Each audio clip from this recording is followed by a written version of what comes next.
So guys, good morning and welcome to another vlog. Alam niyo man dito, gusto natin pag-usapan with my coffee at chikahan natin. Dapat laging simple. Dapat something that I have, something that I've experienced. And parang lagi nagkakwentuhan lang tayo. Para tayo magkaibigan na nagchichikahan na tungkol how can we improve our financial wellness? How can we improve our financial wisdom? So this is how we're going to do it.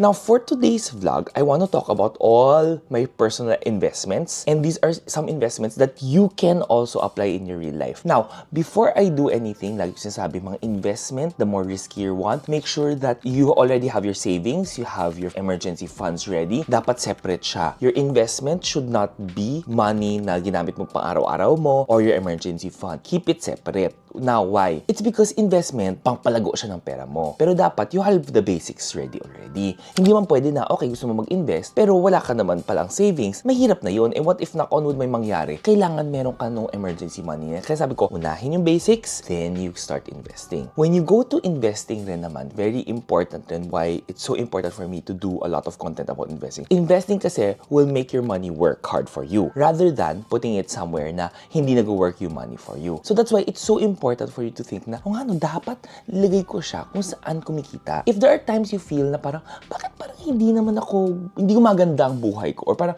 ba't hindi malaki pera ko? It's because, baka nga hindi ka nag-i-invest. Parang kahapon lang, before I was writing this and before I went to sleep, parang sabi ko, I felt that back then, na parang, ba't hindi kumikita yung pera ko? Oo nga, it's because I was not investing. Iniiwan ko lang siya lagi sa bangko. There's nothing wrong with doing that, ha? But, when I started investing, doon ko nakita, oh my gosh, this is the big potential of my money. Na parang, dapat lahat gagawin to or dapat lahat nag-i-invest.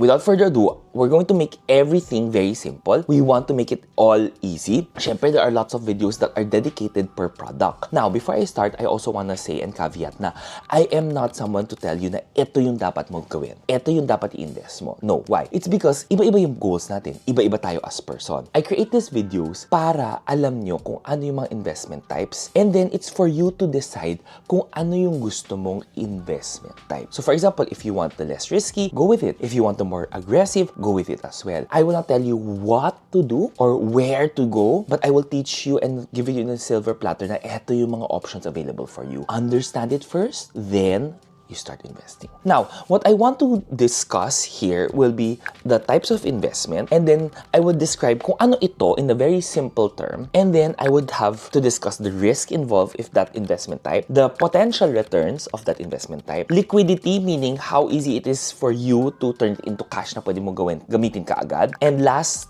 is, personally, ano ba siyang best for? Saan okay itong investment type? So, para at least mas madali natin mapag-usapan siya. So, first things first here, syempre hindi ko.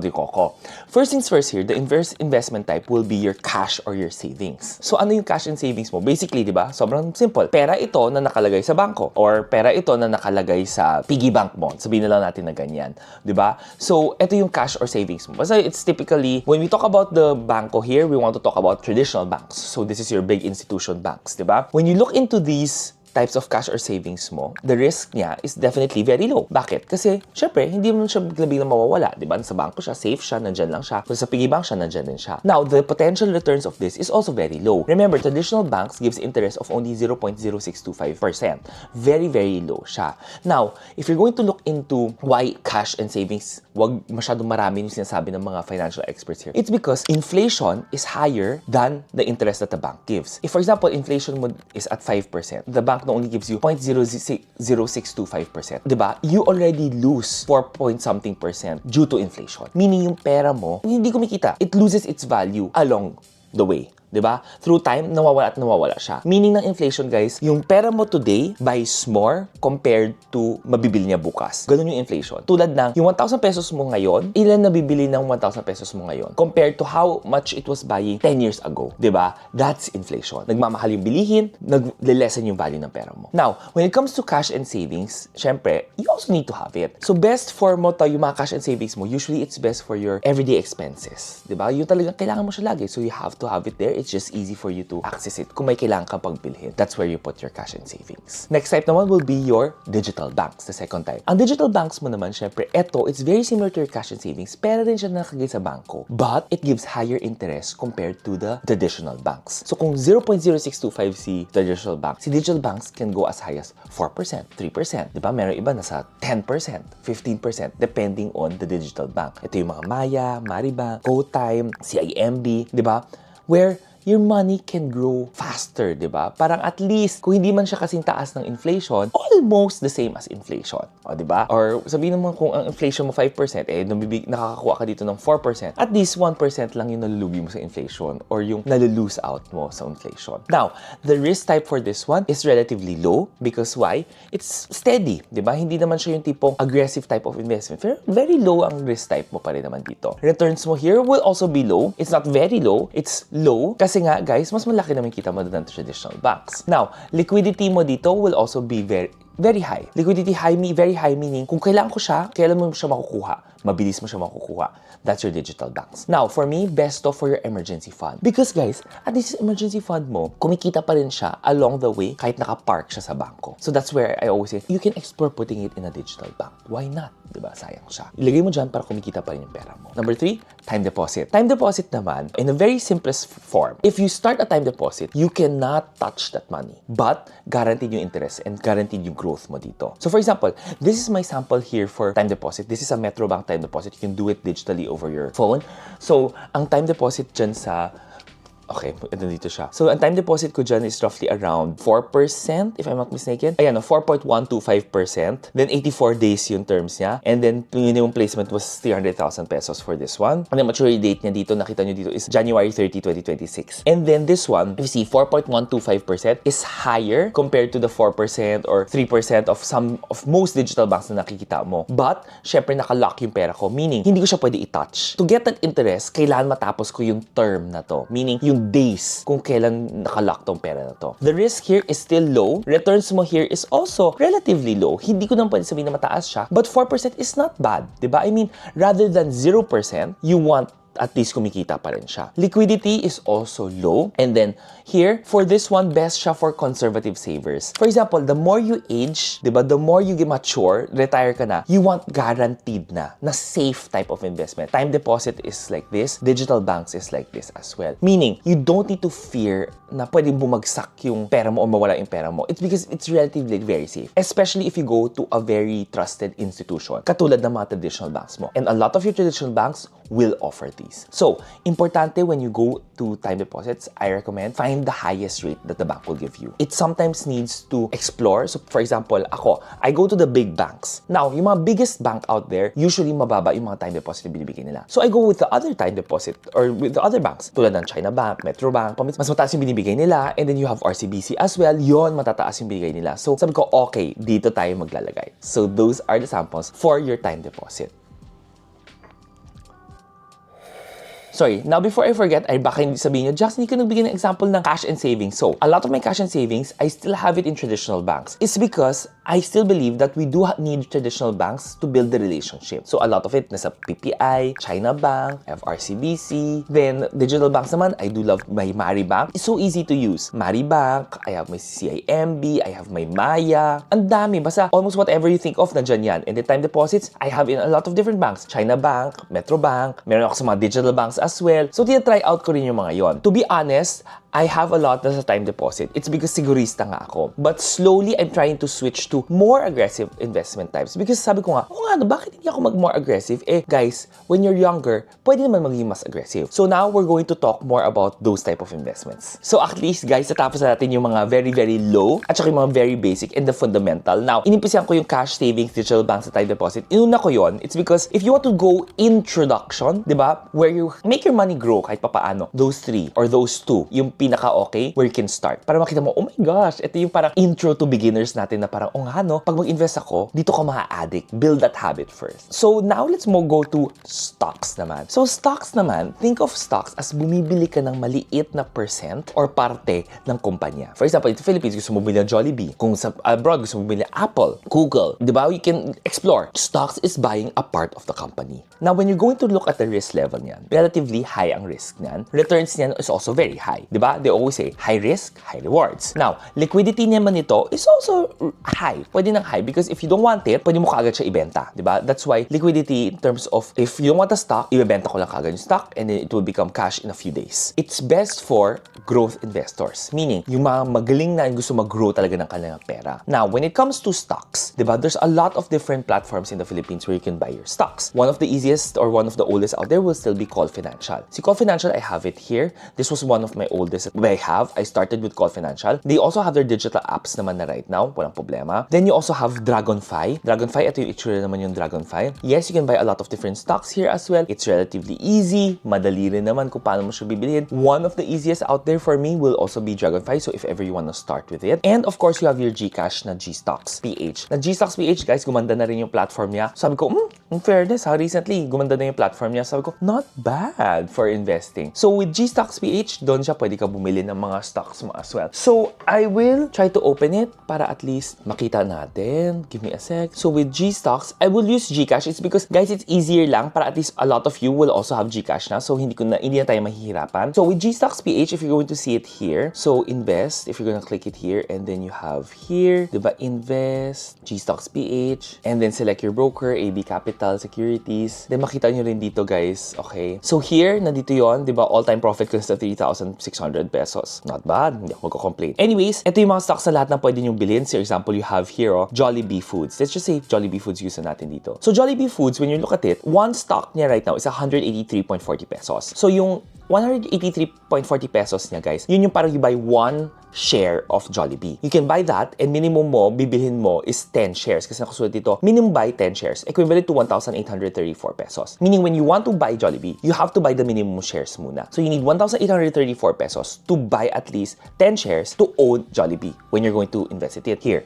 Now, this is the price today. So, it can go up, it can also go down. So, kung titingnan natin, guys, yung Jollibee dito 2 years ago, ito yung mga difference, If you're gonna look at it 2 years ago, ang pinakamataas niyang presyo, let's just say, somewhere here, pinakamataas niya back then was 198 pesos. Tapos ngayon, nasa 167 pesos or 183 pesos lang siya. Ito yung potential na parang high risk, high reward. Pwedeng tumaas, pwedeng bumaba. For this sample, bumaba siya. If you're going to look at it in the mas matagal naman na timeline or horizon, definitely you'll see na from pinaka-pinakamura, like pinaka-pinakasimulang ng panahon, I'm definitely sure sobrang laki ng growth ni Jollibee. It's just that, ayan, yan natin siya mapa. From the pinaka start of time, sabihin lang natin, let's just go with how long it was na.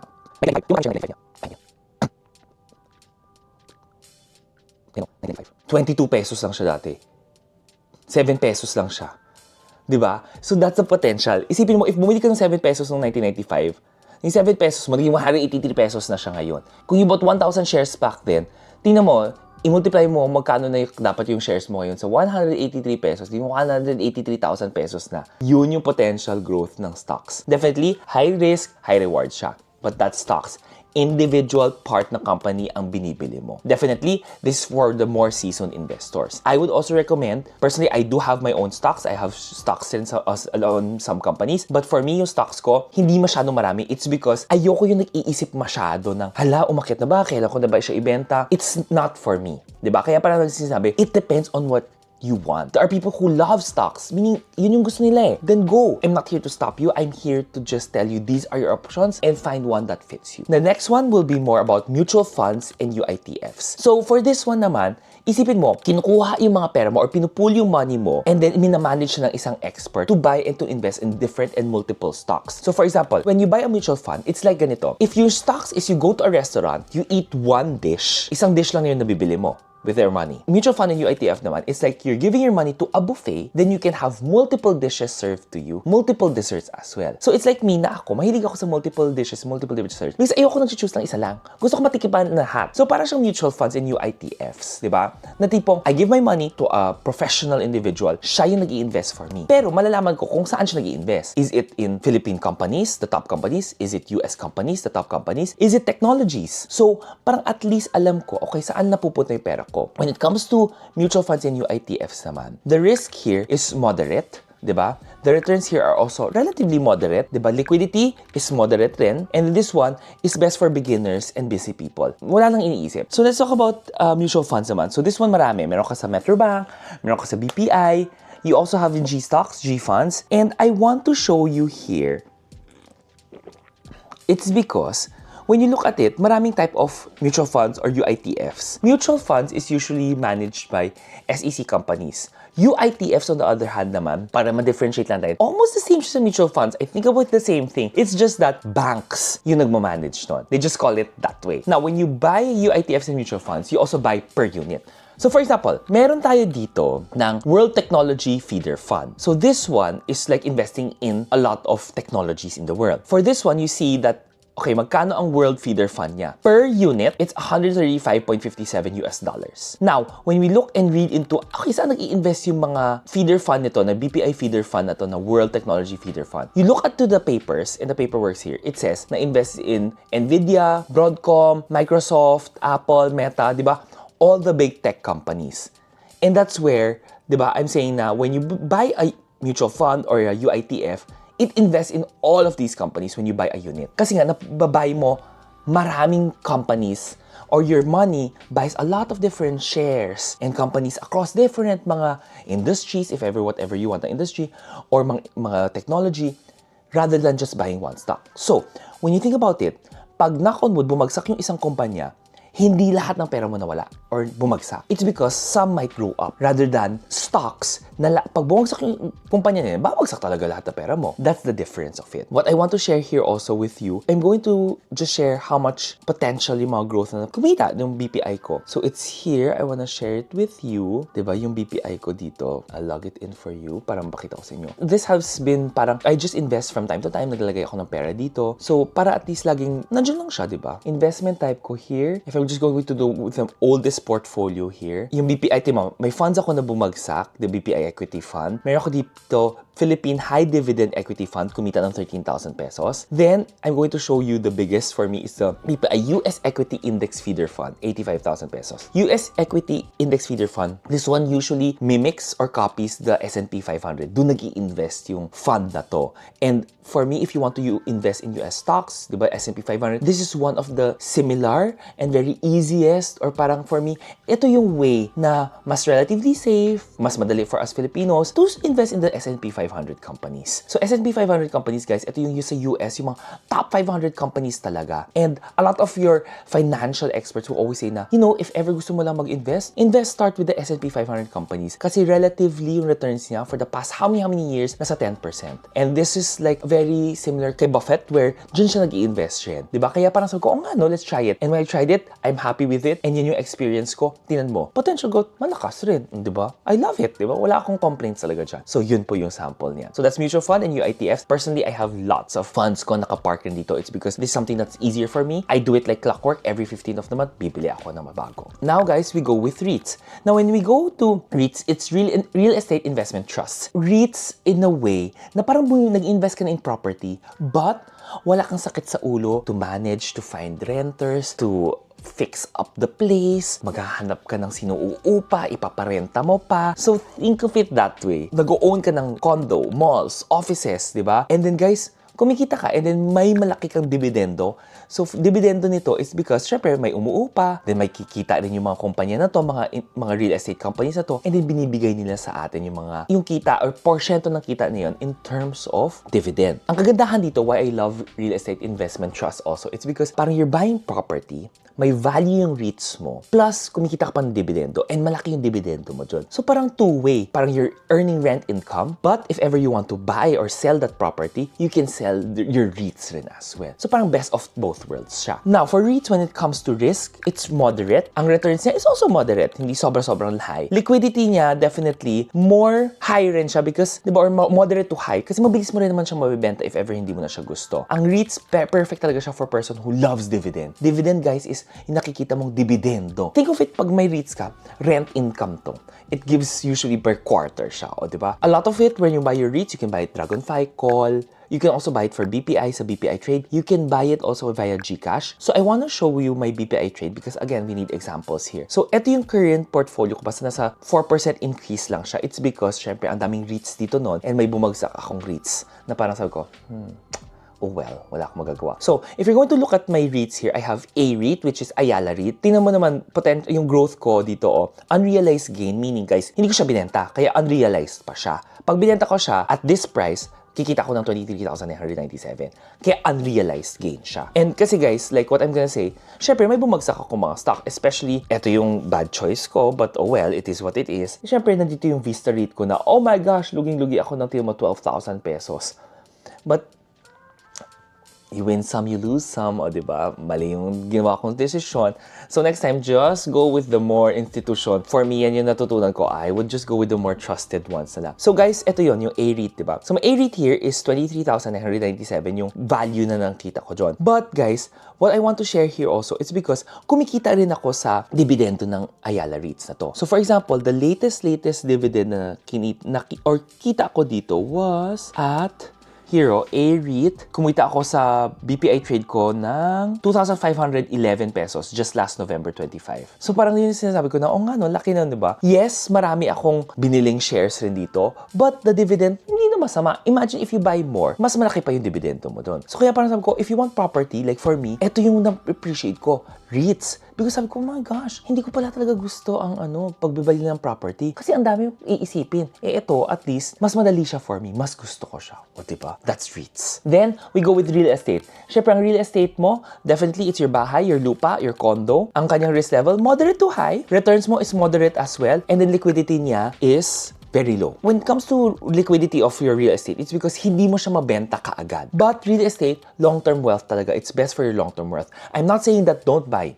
real estate. If you have the money for it, go with it. But if ever you tipong kailangan mo siya mabenta agad, it's definitely not one of your easiest. Because if you're thinking about it, kaya mo ba mabenta agad yung condo mo kinabukasan? Di ba hindi? Marami ka papapeles, mag-iisip pa yung mga tao, titingin-tingin pa siya. So that's one thing that you have to think about as well. Some of the government types naman, one of my favorite now, Pag-ibig MP2. For Pag-ibig MP2, ito, think about it, it's like government savings mo with higher returns, higher dividend. Usually it's a 6 to 7% to. So when you're going to look at the risk nito, low rin siya. Why low risk? Institution ang gobyerno eh. Diba? We've never heard about the MP2 na parang, okay, never nabayaran ng dividendo. Diba? That's one thing. Now, when it comes to your returns here, it's also moderate. Moderate because hindi naman sobrang taas yan that can go with 10%, 50%, 500%. Hindi siya nagaganon. Hindi siya 100x. But nasa 6 to 7%, which is still high. Now, the liquidity mo here will be low. It's because, diba, nakalock ang pera mo sa Pag-ibig MP2 ng 5 years. If you're going to do it, if you need the money right away, then baka hindi Pag-ibig MP2 ang gagawin mo. It's really good for low-risk investors. For example, if you're going to think about your retirement, I definitely love Pag-ibig MP2. So recently, ito yung parang Pag-ibig MP2 ko. Hindi ko pa nakacheck kung magkano yung value ng Pag-ibig MP2 ko right now. But I'll put a screenshot here. So this is the value na kinita niya. And kung nakita mo yung portion na to, nandyan yung dividendo rin nakita ko. So that's how much, di ba, nakita ko for the first year and then the second year. And then of course, 5 years yan. So for Pag-ibig MP2, pag pang 5th year mo na, make sure that you get your money and then reopen a Pag-ibig MP2 as well. Yan yung importante sa Pag-ibig MP2. Personally, I also have that. Diba? After Pag-ibig MP2, you also have your cooperatives. Sa cooperatives naman, ito yung mga co-op na tingin mo. Now, for co-op, lagi yung tinatanong, ano maganda co-op? Personally, ako kasi, I invested in a co-op doon saan ako nagtrabaho dati. That's why I have Ayala Co-op and Globe Co-op. Doon ako nag-start. Now, it's for employees only. Kaya it's important that you ask your company, meron ka bang co-op? If it's yung mga iba-ibang co-op, I cannot give you a recommendation. It's because hindi ko alam kung legit yung mga co-op na yan. So, I would stay away from that. Yung mga feeling mo co-op, mamaya hindi totoong co-op yan, wag na lang. So, think of it as community community-based savings and investment to. Usually, how co-op works is because you give your money, they lend out that money to cooperative members as well, pero may interest silang kinikita doon. Now, yung kita ng cooperative niyan, pinapay out as dividend. That's why dun siya kumikita. Risk level nito will be low to moderate. Moderate to saying na still, you need to go with a legit one to lower the risk. Now, potential returns nito is moderate lend. Then, the liquidity nito will be maybe moderate to high naman siya. It's because kaya mo rin naman mabenta rin kaagad yung cooperative mo na pera or pwede mo naman i-withdraw right away yan. Give it a couple of days, mabigay sa'yo dyan. Cooperative, ito very good for community focus. I would still assume na if ever you're in a company, you're working in a company that gives high dividends sa kanya cooperative, I would rather you go and try it out pa rin. Like ako, I'm very happy. Like every year, I get around 40,000 pesos sa cooperative. Almost 10 years ako naglagay ng pera dyan. I'm not saying no to it. Maganda pa rin siya sa akin. It's because saan ako pupulot ng 10%. Almost. I'm not saying 10%. Relatively 7-8% na dividend dyan. Ganda, di ba? Hanggang ngayon, kahit wala na ako sa Globe, iniwan ko yung pera ko dyan sa Coopera every year. I still have that money there. Ganda, di ba? Then, of course, you have gold. Sa gold naman, guys, it can be physical gold. It can also be gold-backed assets. So, parang you buy porsyento, yung mga shares online, mga digital assets na siya. Syempre, definitely, yung kanyang risk is moderate. Then, you have returns, which is also low to moderate. And then, of course, liquidity mo dito is moderate depending on anong pinili mo. If it's a physical gold, yes, madali mo rin siya mabibenta, but it would take some time to buy it or to sell it as well. If it's gold-backed assets, pwede mo rin naman siya mabenta right away depending on saan mo siya digital. Perfect talaga to for those who wants, di ba, to have physical assets as well. And of course, yung gold, alam niyo naman na ang taas na ng presyo ngayon ng gold. So it can also be a good investment type. But make sure that when you buy gold, legit siya. Personally, I don't have a lot of gold. It's just that it's not me. It's not something that I'm not the type kasi na parang lahat talaga dapat ko gamitin or gawin. I might have some gold, like I have gold pieces that I love, but hindi ako parang ang dami-dami kong gold na ganyan. Hindi ako bumibili ng gold bar. I'm not saying it's bad. It's good. Actually, if you bought it early on, di ba, ang ganda. But again, go with things that you really understand, that you love as well. Especially like, nanay ko mahilig mag-gold. My sister loves jewelry. Perfect sa kanila yung mga ganyan, di ba? I would say na, go with it. And ang taas ng gold value right now. Imagine how much it risen in the past few years. That's why we keep hearing about gold as well. But make sure na legit yung gold na binibili mo. And last but not the least, we talk about crypto. Sa crypto, isipin mo, it's like digital assets. Para siyang mga Bitcoin. When you look at it, syempre, this one is naka-blockchain technology. I believe it will be the future of money. Blockchain meaning, kasi nga, guys, nasa public records lahat ng pera. So, lahat ng galaw nito, publicly makikita mo saan napupunta. But syempre, importante rin na you understand the product as well. Now, when it comes to the risk ng crypto, I would say that it's still very high because very volatile siya. Some people, ang laki ng kinita. Some people, laki ng linuwi. So, hindi mo siya masabi kung saan. Some people's life really changed with crypto. Kaya I'm like, galing talaga, di ba? But when you look at the returns here, it can also be very high. Hindi mo alam kung kailan babagsak na lang yan. A lot of my crypto investments previously, talagang nalugi. Most of them, nalugi talaga. But I have some na okay naman. I personally keep a very few or few lang naman na percent of my portfolio in crypto. I still have it. I'm not saying that don't have it, but there's a lot of different platforms out there that you can do. Gcash has it, Maya has it, PDAX has it as well. So marami naman siya. Now, when it comes to liquidity nito, it can also be very high. Meaning, kaya ko siya mabenta right away. But this one is perfect talaga siya for high-risk takers. If talagang high-risk takers ka, you really understand the product, you really understand blockchain, go with it. Pero kung yung ikaw yung tipong hindi masyado, maybe it's not yet the time, understand it first. And then invest kung naiintindihan mo yung produkto na yan as well. Personally, yan yung sinasabi ko. Invest the money that you can afford to lose.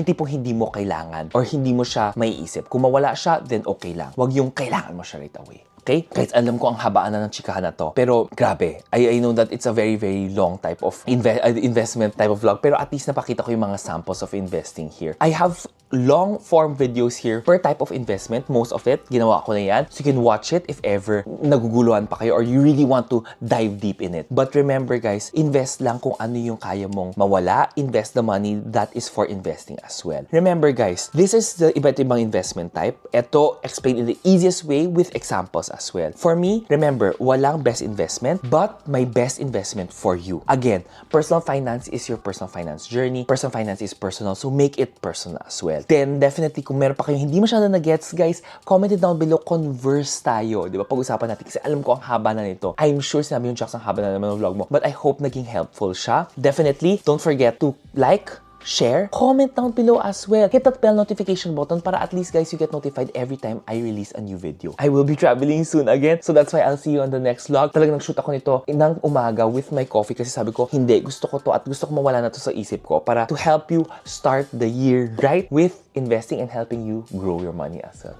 I'll see you in the next vlog. Bye guys!